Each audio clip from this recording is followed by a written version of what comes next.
fellow witches and wizards, my name is Phoenix Jenny, and welcome back to Let's Play Nancy Drew Mystery of the Seven Keys. Alright, so we are here at the museum, and we're gonna do fun things at the museum. Let me check my journal real quick. I can't remember if I read this already.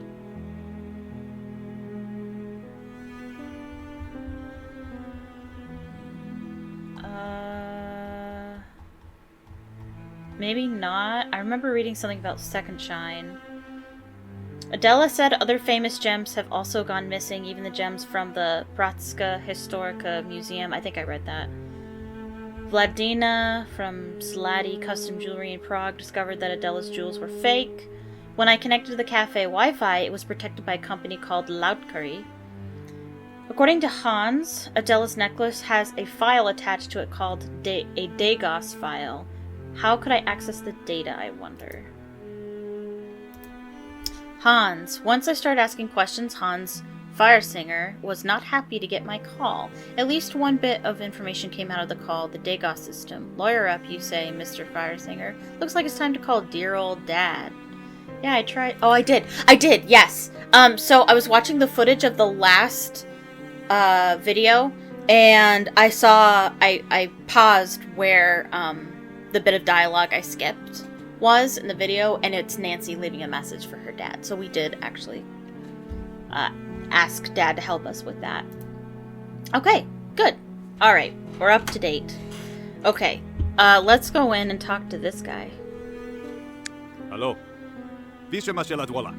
Ujelaito. Svate vit. Excuse me, that was my assistant. And what do you need? I'm Nancy. Mr. Dvorak? I'm Nancy Drew. Ah, the American. I did not expect you so soon. I was across the street. I like to follow a lead. What is Svati Vit? What? Oh, St. Visat's Cathedral. That's nothing. Okay.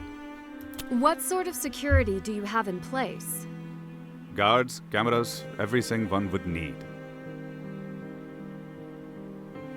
Okay. Then how were the thieves able to replace the gems? The better question, how would they be able to in the future? You haven't answered my question. I won't answer your question because of security. That's fair. How reliable is Dagos? It's the best system we have for tracking the provenance of precious stones and jewelry. Do you use it for jewels in your collection? Of course, gems are worthless if we don't know their story. If we had had Degas before, maybe we would have discovered the switch of the gems sooner. What do you know about Vladina Zlati? The world of gems and jewelry is very small, and in Prague it is smaller still. She works well as an appraiser, nothing more. Meaning? She lacks a true appreciation of gems, where they come from, their story. For her, it is money. Okay. Do you think she would try to replace the gems of one of her own clients? She wouldn't be very smart if so. What was your opinion of Second Shine before all of this? I have never used it. I work with priceless jewels, not common heirlooms. I suppose you don't hold a high opinion of their service. I have no opinion. That's what I was thinking. I was thinking he would say that. How frequently do you check the exhibits for fakes? I do not need to do so frequently. Only when we remove them from storage and when we return them. Do you have anyone else examine them? I was appointed to this position by the government. They have utmost confidence in me. Okay. There are some amazing exhibits here. Please, please, please. I would like to look around. Please, you are welcome. Yay. Exploring! And it looks like we have a lot of reading. Future exhibit for jewelry of Bohemia. These sample objects are for staging only. Okay.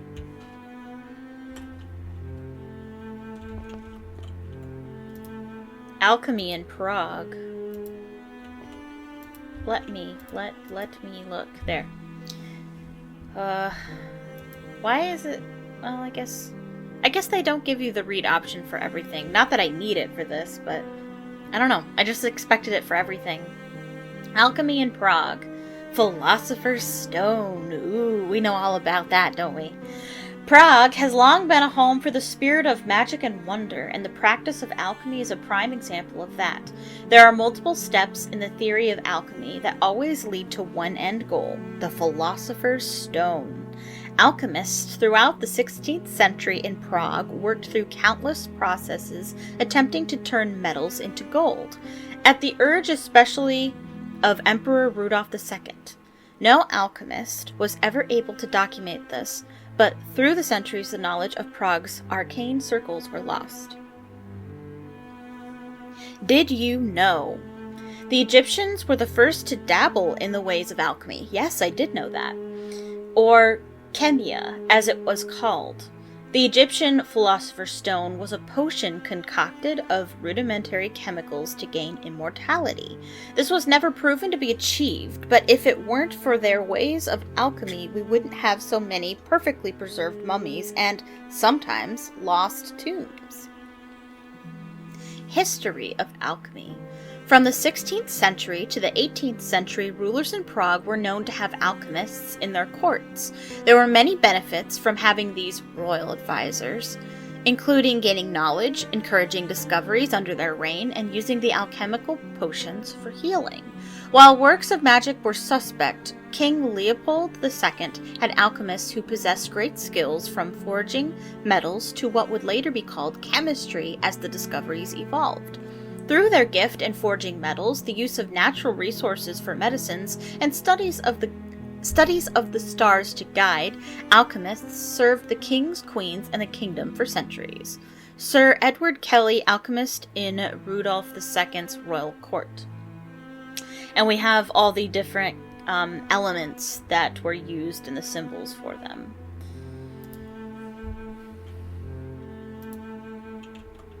That looks like a screen I can touch. Alchemy signs can still be found on the buildings even to this day. I'll add that to my list of things to find. Okay. Did you know streets were lined with golden ovens where alchemists were busy working? Oh, cool. Athenors or Anthenors? I forget what they're called. Royal Crown Jewel Replicas. Bohemian Crown Jewels. There's no treasure more prized to the Czech people than the Bohemian Crown Jewels. Dating back centuries, these items are too priceless to be valued or appraised. The replicas displayed here in the Castle Hall cannot compare to the official Royal Crown Jewels that collectively create the one-of-a-kind historical collection. So the ones we can see in the exhibit aren't the actual ones, they're just replicas. Intricately crafted gold and hundreds of jewels make up the crown of St. Wenceslas, the royal apple, St. Wenceslas's sword, I'm not saying that right, Wenceslas'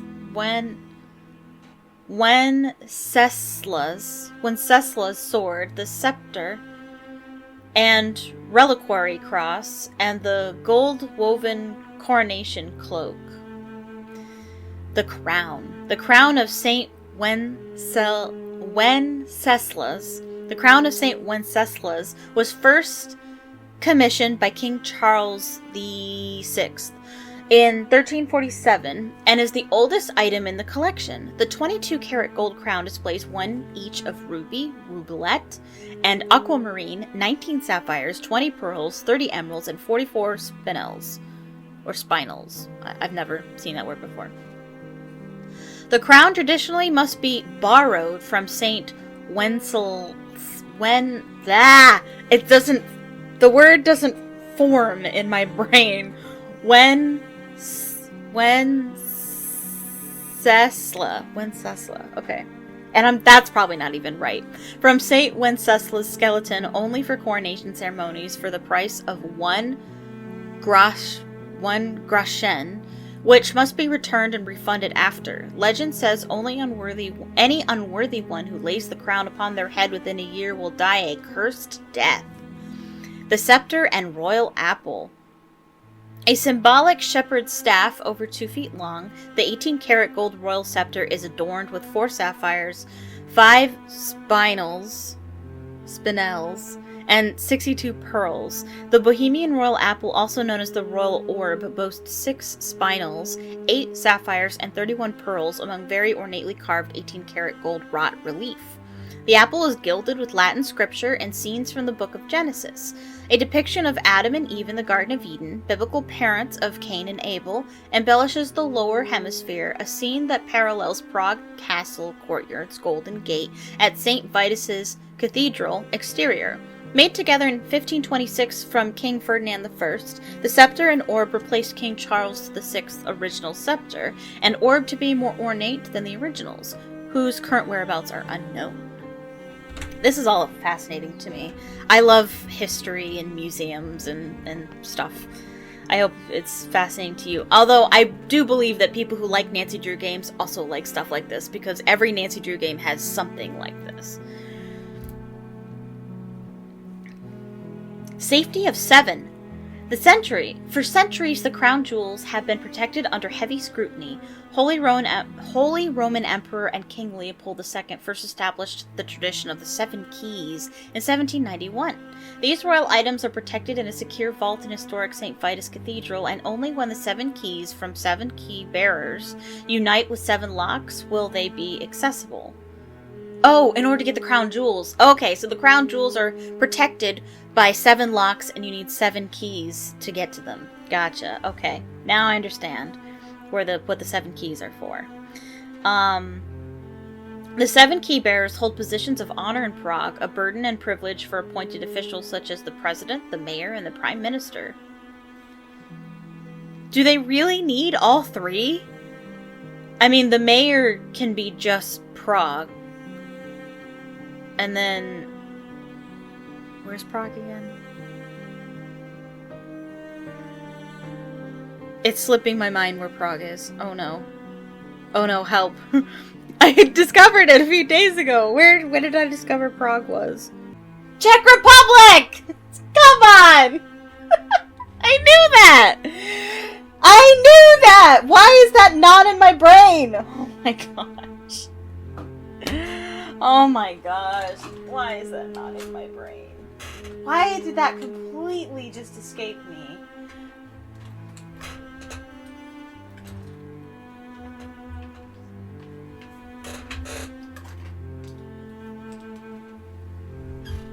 Czech Republic.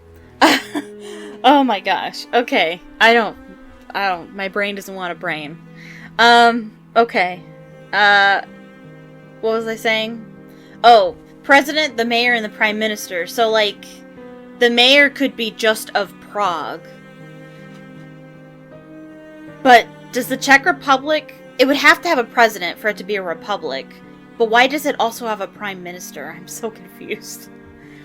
Only on very rare and important occasions, with sometimes decades between, are the key bearers joined to display the crown jewels, displayed publicly for the first time in 1929, commemorating 1,000 years since Saint Wencesla's death, and most recently on King Charles VI's 700th birthday celebration.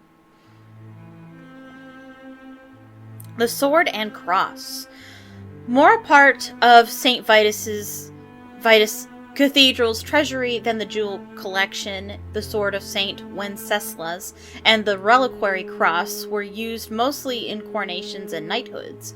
Before his sainthood, 10th century Duke Wenceslas was also known as Vaclav the Good and is the subject of the carol Good King Wenceslas, the founder and namesake of St. Wenceslas Chapel in St. Vitus Cathedral.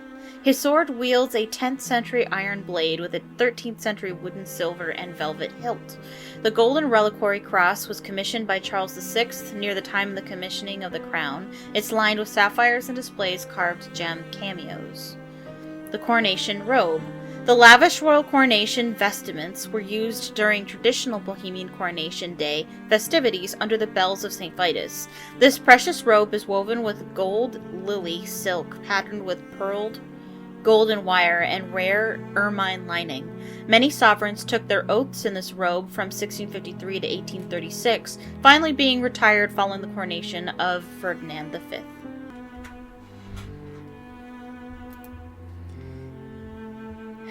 Not that impressive, I have to say. Replicas only, the crown jewel replicas, only the pearls are impossible to truly replicate. Alright. It's not impressive, I have to say. I'm not impressed. Ooh. What's this for? Does this have audio or something? Ooh. The violin. Pretty. Dalaborka Tower. When Dalibor of Kozayedi found himself imprisoned in the tower of Prague Castle, he had little to occupy his time until he acquired a violin. Although rumors abound that he made a violin out of matches, it is likely his captors granted him a violin similar to the one in this exhibit. He is said to have played it daily to pass the time, entertaining the residents of Prague who lived and worked close to the castle. What happened to the original violin? No one knows. So they just have a random violin in a case. Why is this here? I don't know. I can't click on it. No clicky. Alright. The Dalibor Knight. Dalibor of Kozayedi. The legendary prison of Prague Castle is named after his first prisoner, the Knight Dalibor of Kozayedi. This suit of armor belonged to that heroic knight from Litomyris. His support of the people's revolt earned him a cell in the tower of Prague Castle. In the moonlight it is said the knight transforms, so beware of the mournful cries of the knight. While awaiting judgment, he passed the time playing a violin, some say he crafted out of matches. His music made him part of the fabric of Prague until the day of his execution. Again, that icon is there. Is there like a audio tour you could do? Oh. Apparently there's gonna be something special with this. Let me see if there's anything I can... No. It's okay. Can I go behind him? I can. Alright. And no access beyond this point. Okay. The haunting history of Prague. Yes. Alright. Charles VI, 1316 to 1378. Charles VI was born in Prague into the monarchy of the Kingdom of Bohemia. He commissioned a special crown for his coronation in 1347, known as the Crown of St. Wenceslas, dedicated to the patron saint of the country, St. Wenceslaus. It has become the symbol of sainthood for the people along with the royal scepter and orb. He was later named Holy Roman Emperor in 1355. Charles made Prague his capital residence and implemented his projects to strengthen the church and the city's importance.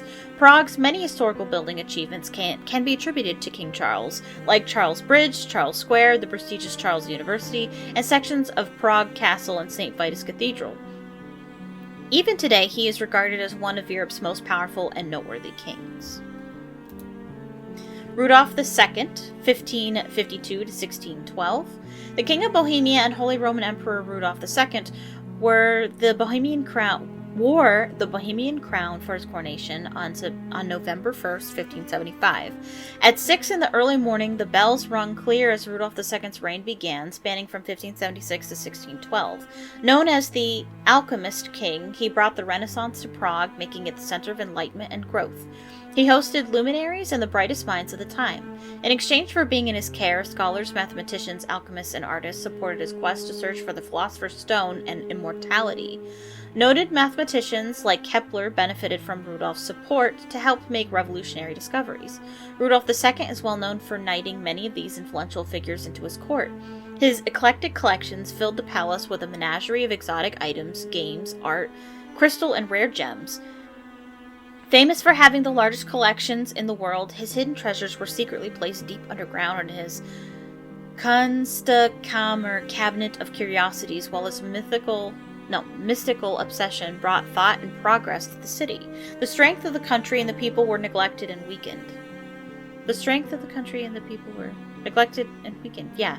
Soon his kingdom faced wars and the inevitable end of his reign. The legacy of Rudolf II and his alchemy fascination has left its permanent mark on Prague's magical reputation to this day. Mary Teresa. I think I had to do a paper on her at some point in college. I think so. Maria Theresa, 1717 to 1780. The stepmother of Bohemia, Maria Theresa was a key figure in power and politics in 18th century Europe. One of the most adept rulers of the Habsburgs, yes, I did write a paper on her, Maria Theresa wanted to be taken seriously as a ruler in what was predominantly a man's world. After regaining her birthright to rule Bohemia with military force, she had herself crowned as king, so all would know she was not a consort, but the fully elected official ruler. Heck yeah.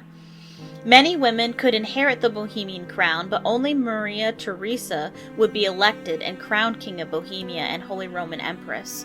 Crowned in 1743 in St. Vitus Cathedral, she was the only woman to have held the position in her own right. Maria Theresa held several positions of power, including masculine titles like King of Hungary.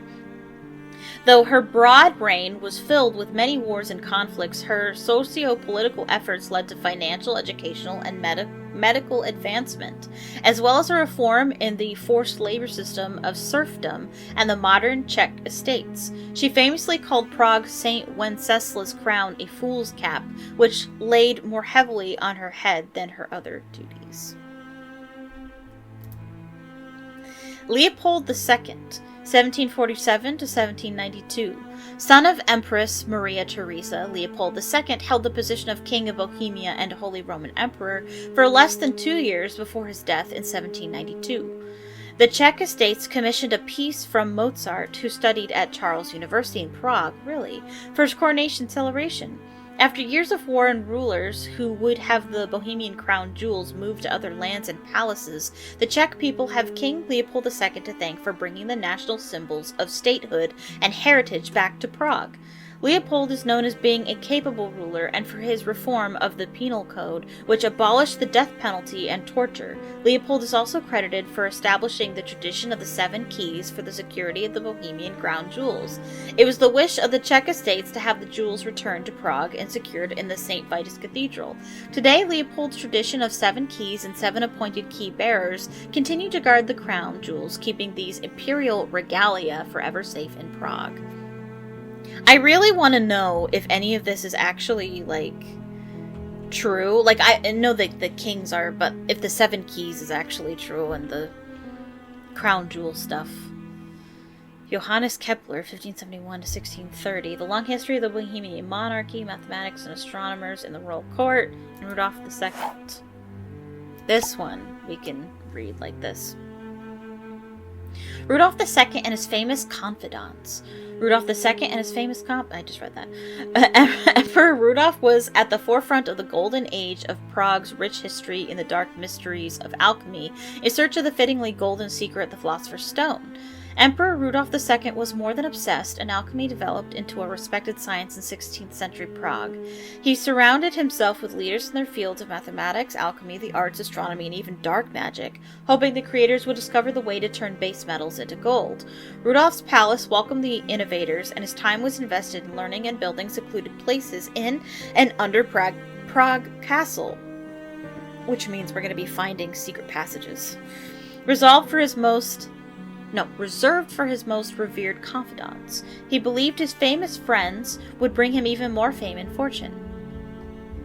Those closest to Rudolf, like many, believed he was a madman. Some in his court made great discoveries during their time there. For others, the failure to deliver the golden substance led to their becoming ostracized. Rudolf soon found his time at the Alchemy King coming to an end. Many in his court who knew his days were numbered fled, even hiding their discoveries and works away to protect it from takeovers and new regimes.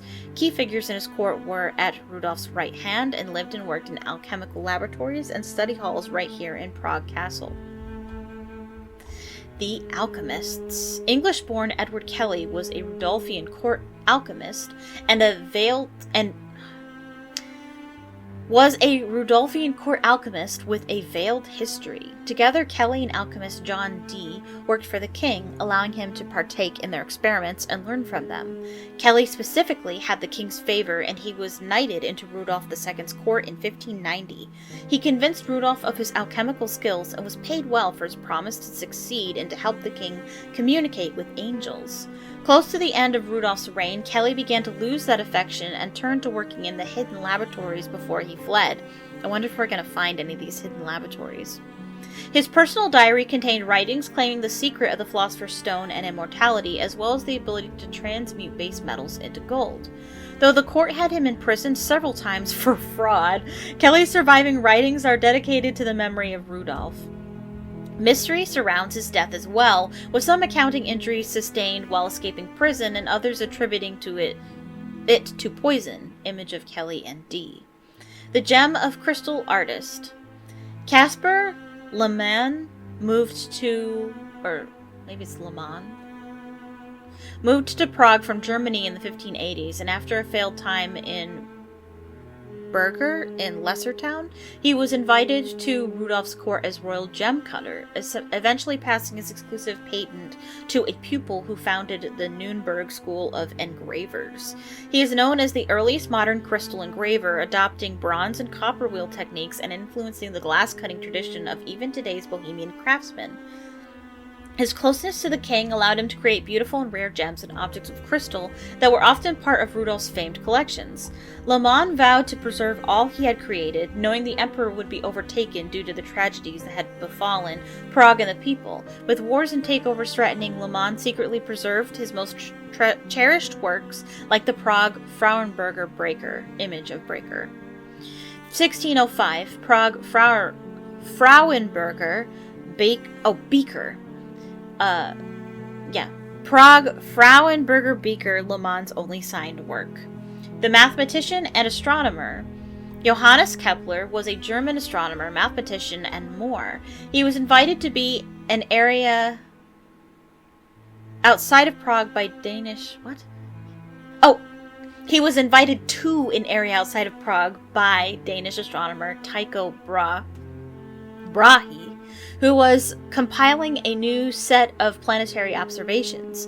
When Tycho died, suddenly Emperor Rudolf brought Kepler to Prague Castle to serve as imperial mathematician, Rudolf providing the funding, materials, and tools that allowed him the time to make his own discoveries. Kepler is famous for his 3 laws of planetary motion, studied right here in Prague Castle. Although first theorized by Copernicus as a circle, it was Kepler who then discovered that planets orbit the sun along an ellipse-shaped path.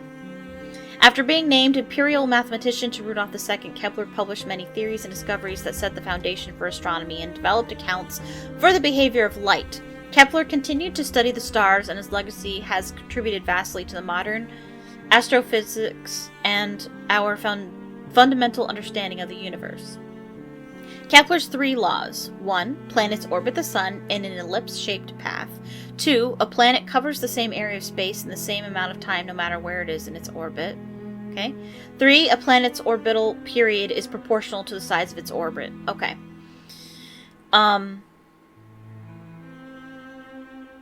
Okay. Cool. Nice. And let me look at the pictures. We've got pictures of these guys. That's the beaker. And 3 laws. Cool. What's next? The royalty of Bohemia. Let's look what's in the middle here. In order of the president, official public showing of the historic Bohemian crown jewels. Gold Reliquary Cross, 1354. The Gold Reliquary Cross or the Coronation Cross of Bohemia, is one of the most precious treasures housed in the St. Vitus Cathedral treasury. Commissioned by Charles VI and crafted by the court's skilled goldsmiths, the cross is composed of gold plates and adorned with sapphires on its sides. Its front is covered by a rock crystal plate that reveals the relics of Christ's crucifixion. The cross was not originally part of the St. Vitus treasury, but belonged to the treasury of Karlstien Castle. It was acquired by the treasury in 1645. Crown of Saint Wenceslas. 1347. Made by Charles VI, King of Bohemia and Holy Roman Emperor's coronation, and dedicated to the first patron saint of the country. Crafted from 21 to 22 karat gold and adorned with 91 precious stones and 20 pearls, the Saint Wenceslas crown boasts a total of 19 sapphires, 44 spinels, 30 emeralds, and 1 red rubelet.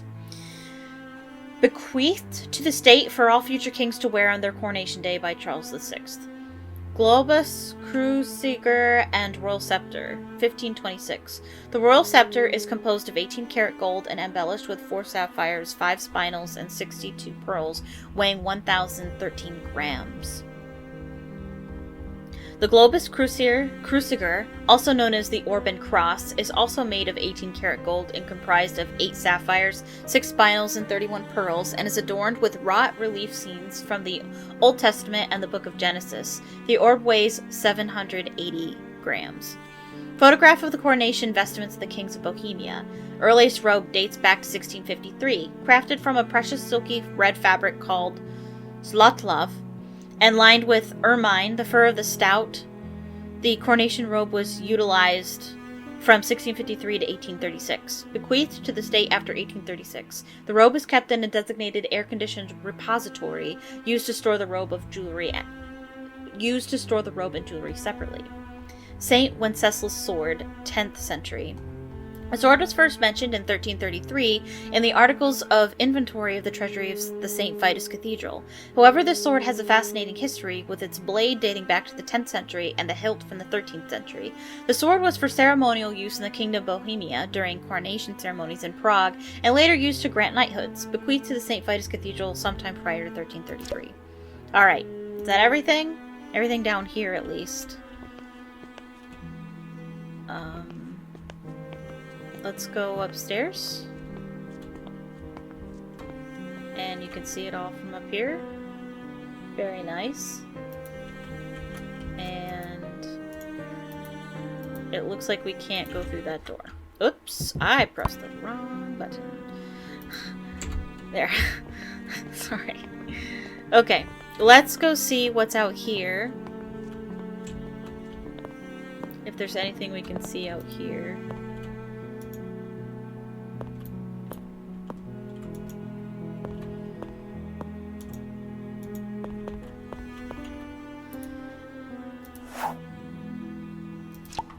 Marionette Street Theater flyer.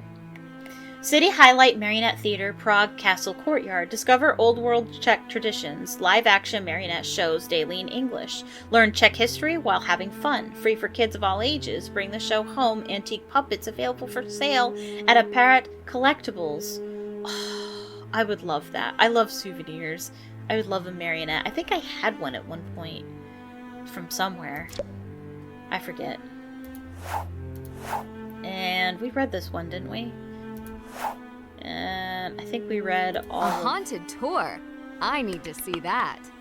Yes, please! I want.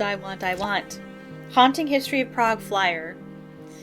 Haunting History of Prague. When darkness falls, the secrets of Prague come to light. Visit the castle exhibition at night for the mysteries behind Prague's history.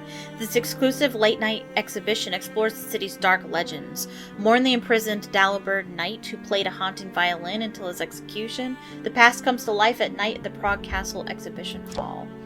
I love that kind of stuff. I've been to London, and I took the Jack the Ripper tour.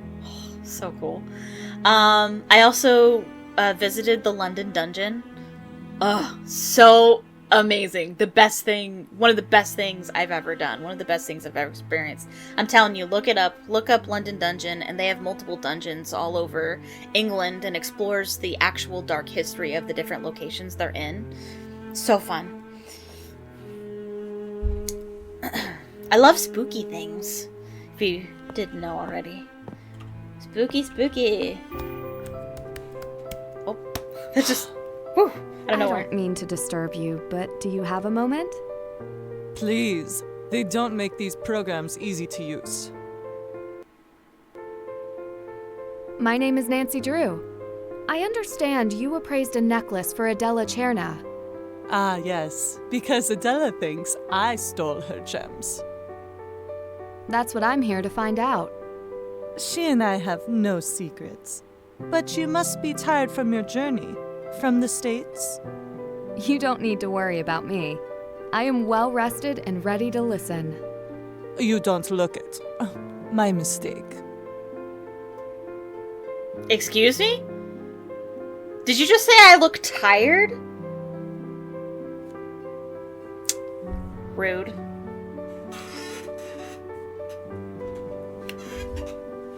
You're never supposed to tell a woman she looks tired. It's impolite. Did you enter Adela's necklace on Dagos? Oh, you know about this monstrosity on the computer. It's a new system. Did you create Adela's entry? I did not. When I got the necklace back from Second Shine, I had to input that the gems had been replaced. Is there any So it happened way the before you got Dagos it. entry could have been wrong from the beginning? How would I know? I don't have access to this. Do you think the gems in the necklace were replaced in the same way as at the Pratska Historic Sky Museum? If so, then the thieves are chasing a bigger prize than my little shop. Stealing gems from a renowned museum is a high-stakes crime. How do you think the gems were replaced? An inside Ask job. Oscar Dvorak. Not a friend? We have spoken. He is competent, but I am a far better appraiser and jeweler, so he won't work with me. And even fewer people will work with him. I got the impression he's very snooty. I see. He would be out of a job, you know. They would hire me to supervise all the gem exhibitions. Except for the crown jewels, of course. Wow. I was gonna say something, but I totally forgot what it was.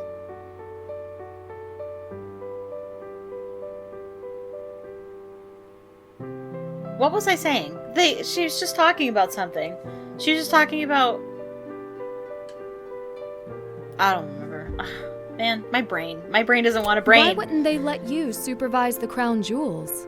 It's It a stems from government. an old tradition. It's a government For centuries, position. women were overlooked in the elite gem trades. Yeah. Even still, we have to fight for the positions we have. Yeah. I didn't realize. Traditions are not changed easily, even by capable women. You have seen this. I'm what's up with her fortunate that the hand? men in my life don't give it a second thought. And I often don't make it easy for them. Fortunate. It should not be left to fortune. You will learn. We can only rely on each other. Alright. I'm not against With that. experts like you around, how are the fake gems getting past years of appraisals? They are very good fakes, which is why only I could have discovered them. And what skills are needed for such an expert appraisal? Years of training, special lenses, and tools. Glasses are not enough. Though large frames would suit you, and go with your style, if that's what you call it. Why are you... What? Why are you commenting on my appearance? So you're saying the Not- average not person necessary. wouldn't have noticed. Average? No. But you are a detective. You have a better eye than the average. How quickly could you learn the trade? I wonder.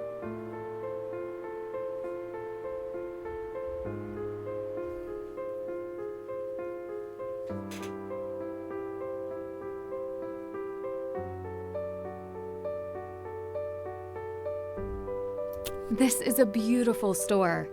You founded this company? I did. I come from a long line of appraisers and gemology experts. My father taught me all that I know, and many come to me in Prague before they go to anyone else. I have had no complaints. Few complaints. Well, an open business will get complaints from time to time. What kind of complaints? I did not make them enough money, usually. Finding buyers is more art than science. So, your passions lie in the craft, but sales are what keeps you in the business. I could not have gotten this far without managing my money and my connections well. I have generous clients. I imagine. Yeah. Man, I keep thinking of things to say, and then I don't say it because they're talking, and then when they're done talking, I forget what I wanted to say.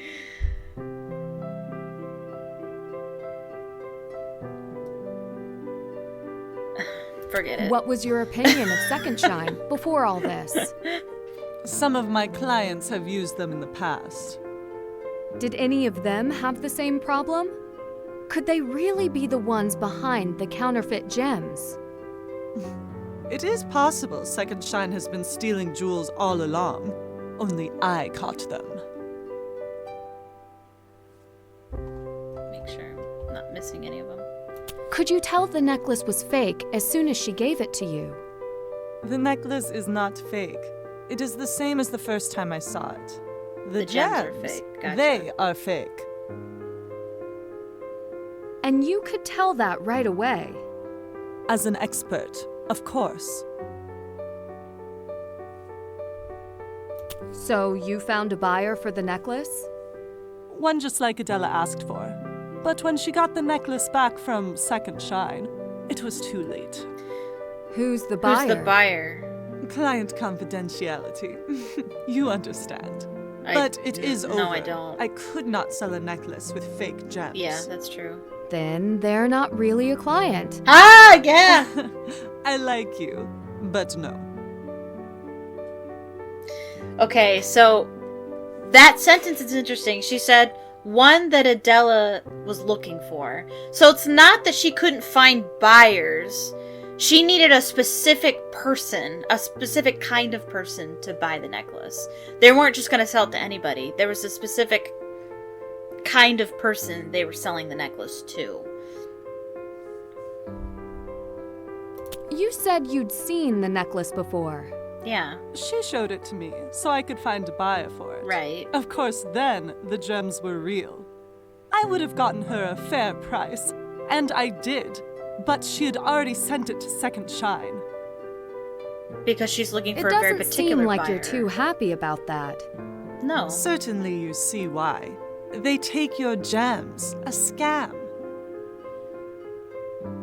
So she thinks Second Shine is scamming them. Thank you for your time. I may come back if I have more questions. You will let me know what you find. I'll leave that to Adela. I am a good friend. If I had anything to hide, why would I have told her the gems were fake? Something's off about this It lady. is a mystery. Something's off about this lady, and I can't figure it out.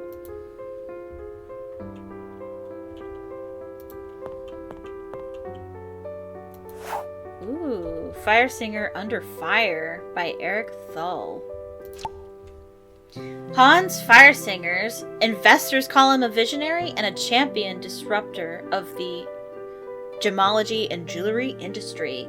They describe a forthright and confident engineer with a passion for security. They say he spotted a hole in the industry's archaic local systems and filled it with world-class software. They say his site, which is over a decade old, serves as the reigning public face of the authenticity of gems and jewelry worldwide. Regulators, however, are telling a different tale. One where the German CEO is taking advantage of vague international laws to line its pockets. Some 4,000 pieces of jewelry have found their way onto Second Shine, the site Fire Singer founded in 2012, along with his company Second Shine GmbH. Spurred on by need and word of mouth, clients have listed gems and jewelry in excess of $1 billion, boasting a client list ranging from English nobility to Korean pop stars. The site has drawn oohs and ahs with a rare blue diamond and a Jeremievite necklace formerly worn by Elizabeth Taylor. Or is it Jeremievite? I don't know. If you want it, it's on Second Shine. If you don't want it, it's not there, said influencer Leah Weber. Her 2.3 million followers have flocked to Second Shine after she posted herself wearing a fire ruby necklace she bought on the site.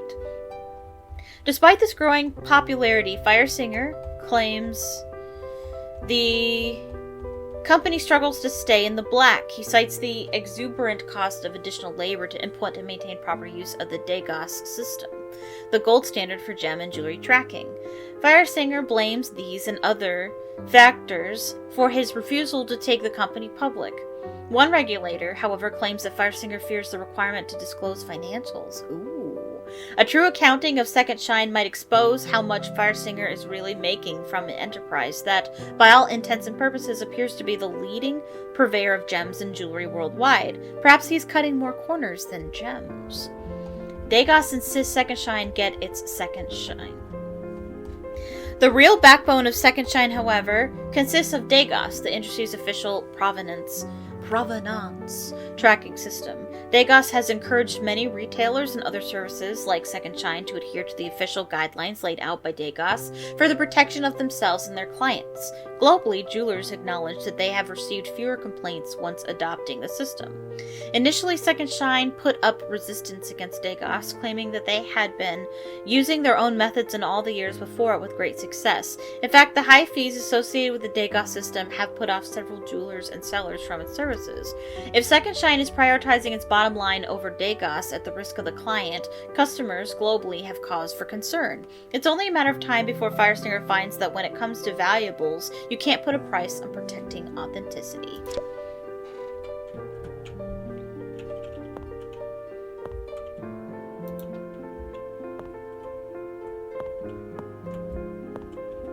Look at any of these?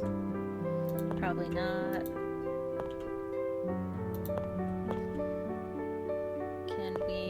Do we need to grab anything? Are there any pens we need to grab?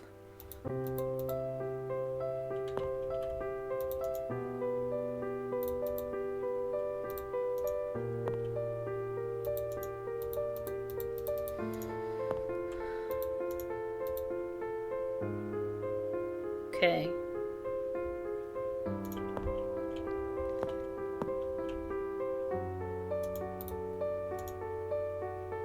Okay. Cool. Are we done here?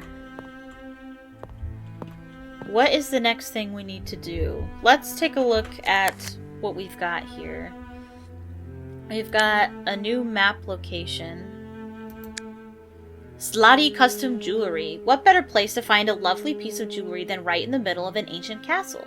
Slati Custom Jewelry has unique, handcrafted custom pieces ready for you to add to your collection. The proprietor of the shop can assist in your gem selection, design, and even offers appraisals. Okay. And our journal.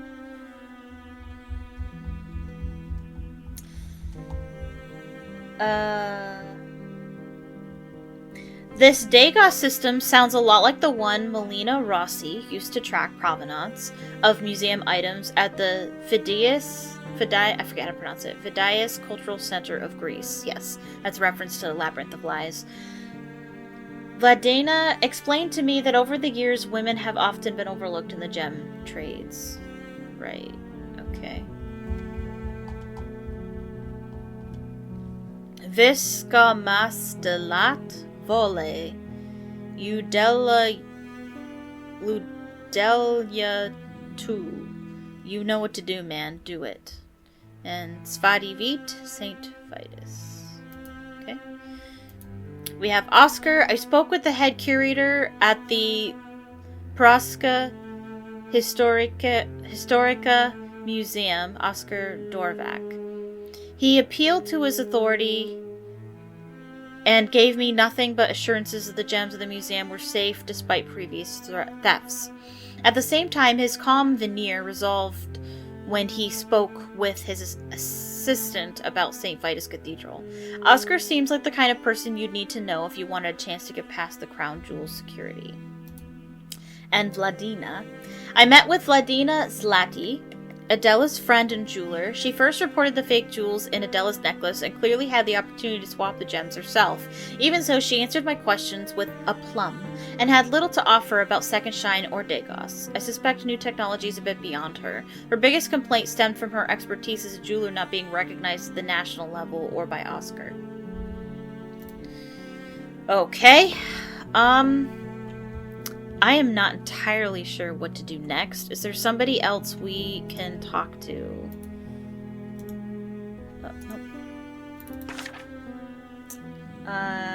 We talked to him, and we talked to her. No. Okay. So, let's see if we can go back to talk to some of our other characters and see if they can trigger something we can do. Honestly, when in doubt, talk to characters if you don't know what to do next. That's usually how Nancy Drew games work. I'm all like, zippy zoom. You want to learn more about our coffee? I can teach you. Tempting, but I am here to help Adela. You will help Adela by learning more about Prague and our culture. Don't you agree? I'm not against I it. see I'm not getting out of this. What do I need to do? I am struggling a little bit with the coffee machine. Okay. The part, the filter, and handle are missing. Okay. That's why I need a detective to bring them back to me. Oh, yes, and my recipe book will have my best recipes. Coming right up. Okay. Okay, so I'm supposed to actually find these? I'm not good at finding things. Can't go that way. Okay. Oh. Why is it on the floor? Smells like coffee. Why is it on the floor? Okay, so we found one item.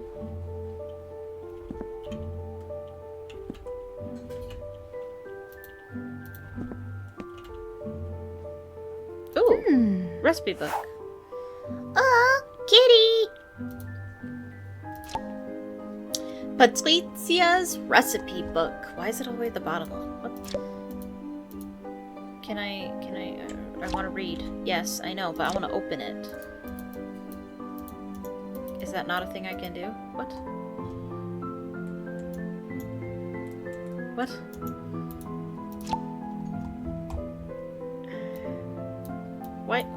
What? There, jeez. Espresso, just a small portion of espresso for those who are in a hurry. Doppio, double portion of espresso. Lungo, triple portion of espresso. Cafe noisette. Is that hazelnut? Pour the same amount of coffee as in the latte and the same amount of milk as in the macchiato. Finally, add some hazelnut. Flat white, same as the Cafe Noisette, but use twice as much milk and leave off the extra flavor. Cafe Americano, make an espresso, then add a large amount of hot water. Cafe Con Helio, or Hilo, make an espresso, then add a medium amount of cold water. Latte, prepare the doppio portion of coffee, then add a large amount of steamed milk. Cappuccino, just like the latte, but use less coffee. Caramel macchiato, all of my American tourists keep asking for this one. Add the doppio portion of espresso and a little steamed milk, then flavor with caramel. Sweet sunrise, a little cold milk with double the amount of coffee, then add vanilla and sugar to be extra sweet, perfect in the morning. Honoring Bohemian farm life and culture every month. In January, the farmer celebrates the birth of a child. Okay, this is for a puzzle. In February, he warms his legs by the fire. In March, he plows the field. In April, he ties up trees. In May, his maiden collects flowers. And come June, he tends to the grass. In July, he reaps the wheat for bread. In August, he harvests the crops. And in September, he plants new seeds. In October, he gathers the grapes. In November, he cuts down an oak. And in December, he takes in the swine. Okay. I still don't know how to read the book. I can't move it or anything. Okay. Recipe book. And I imagine we're gonna be making coffee too. I imagine she doesn't just want us to find these things. She wants us to actually use them when we find them. The handle's what she's looking for. Oh, I can talk to this dude. We should definitely do that in a little bit. Huh. Where is the handle?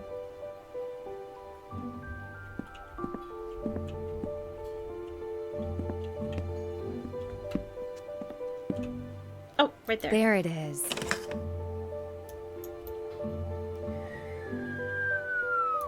Wait, can I look at... Did I try... Hold on.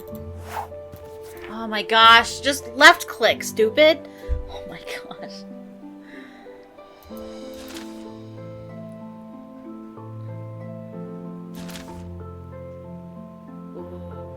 Lattes are so good. Iced lattes. I've never actually had a warm latte, but I enjoy iced lattes.